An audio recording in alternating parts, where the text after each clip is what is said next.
Cucamonga. I had just had a birthday, so it was early August because my birthday is in July. And I went to a mixer just to be social, meet some like-minded people. I was actually working for a venue that was throwing a mixer, and I was just mingling in the crowd, and I was talking to this cop, and this guy walked over, and he was mentioning that he had went on a trip, and I was like, oh, you went on a trip for your birthday? He's like, yeah. We just got to talking. She handed me a backhanded compliment. Since it had just been my birthday, I told her that. Like, oh, which birthday was this? I was expecting him to say like 35 or 30 something, and he said 41, and I was like, what? You're an old man. Apparently that doesn't go over well with most people when you call them old. Conversation ensued. We ended up shutting the place down, and I felt bad because this whole time I thought that she had driven to the location, but as it turns out she hadn't, and so I felt bad and decided to give her a ride home, and we exchanged numbers from there.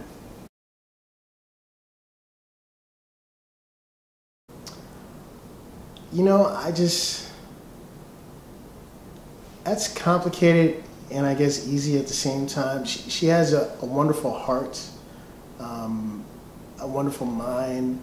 And when we met, actually, I was in no place to be with anyone. I didn't have any interest in dating anyone, much less marrying them. But the more we talked, the more that I really got to like her as a person.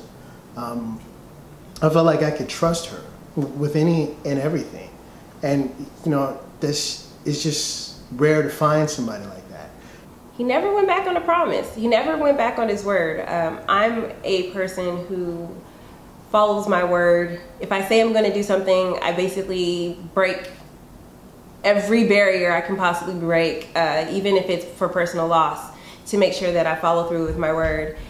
But I don't expect that from other people, just because, life has never really presented itself in that way for me. So people say that they're going to do things. I always have a plan B because I don't really trust that they're going to come through what they said they're going to come through. And I remember at one point in our relationship, and it wasn't too far in, it may have been like 6 months in, we had made plans, and I kind of thought about it, and I was like, wait a minute, I haven't had to use a plan B in this entire time that we've been dating. Everything that he's ever said to me has been 100% true, and he's followed through with everything that he said he was going to do, whether he liked it or not. So I felt like I could trust him, so I was like in.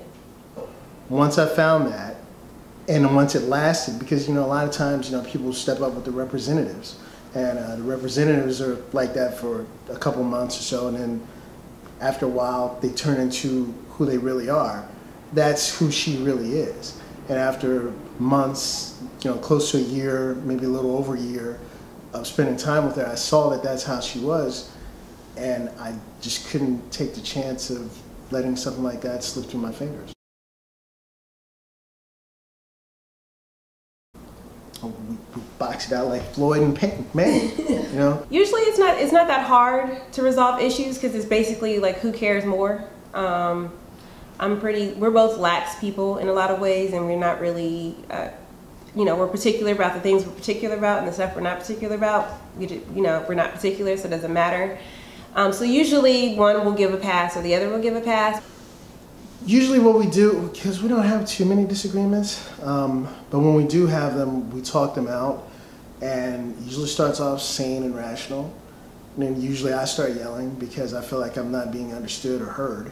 And once I am convinced that I am being understood and heard, then we kind of come to an agreement about whatever the issue is. But if there's something that we're both particular about, we usually try to talk it out and try to see the other person's point of view, and if we can see, if there's a way we can create a win-win, then we try to do that. But if not, then it's whoever's need is more important. I'm just prioritizing, really. There's times before when I've gotten disagreements with people and nothing's resolved, or it's stated that it's going to be one way, but it's never that way. But with us, however we decide it's going to be is however it's going to be. And I don't always win, and she doesn't always win. It depends on what's best for the situation, and that's what I love about it. I say an old Al Green song, Love and Happiness. It's just a lot of love and happiness. Every morning, well, most mornings, we wake up in a really good mood. We have a really wonderful daughter, and she wakes up all happy and cheesy and smiley and wants to jump in bed with us and she's full of energy. And I see where she gets it from because her mother is kind of like that too. Friendship, 100%. When we do have conflict, I think we both come from a place, I know specifically I come from a place of, if this were my friend, how would I feel about this? A lot of the times people get all caught up in the, well, you my husband, or you my wife, and you supposed to do this, and you supposed to do that. But a lot of the times I kind of come from a place of like, our friendship comes first. And so if you were my friend, how would I treat this situation? And that usually helps. It usually helps us through the hard times, but then that's the best part, us just hanging out and literally listening to music choice and reminiscing about life and, having a glass of wine. That's actually my top 5 best dates we've had. So didn't require much but a bottle of wine and a good seat on the couch.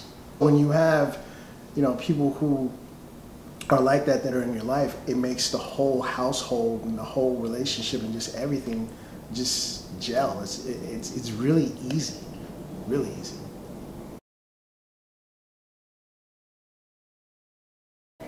We are going to take over the world.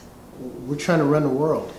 Going back to the conversation that we had when we first met at the mixer, I told her I wanted to do real estate, and now I'm doing real estate, so I'm trying to build the real estate business, and she's along with me for that. The main reason why I continued to talk to him that night when we first met was because he was, at the time he was selling, doing sales and account management for Kaiser Insurance, and I remember him saying that that's what he did, and then proceeded to talk all night about how much he loved real estate, how much he wanted to be in real estate, how different scenarios he can foresee in real estate. He told me, different conversations he wanted to have and how much he loved to help people. And so I kept thinking the entire time when I met him, was like, well, you should be in real estate. And actually the reason why I continued to talk to him was because I really wanted to help him realize his dream of being in real estate. And that's just as a friend. It wasn't even really trying to in a romantic kind of a way, but turns out he's supposed to be my husband, so it worked out. And she proceeded to tell me that evening that she wanted to rule the world, much like Pinky and the Brain. It's pretty much my motto in life. Together, that's our goal professionally, is we want to completely dominate our areas that we are working in professionally.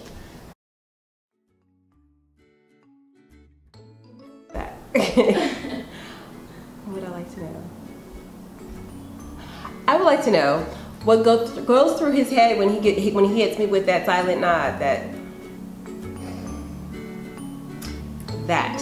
I want to know what exactly he's thinking when he gives me that, because I get that often.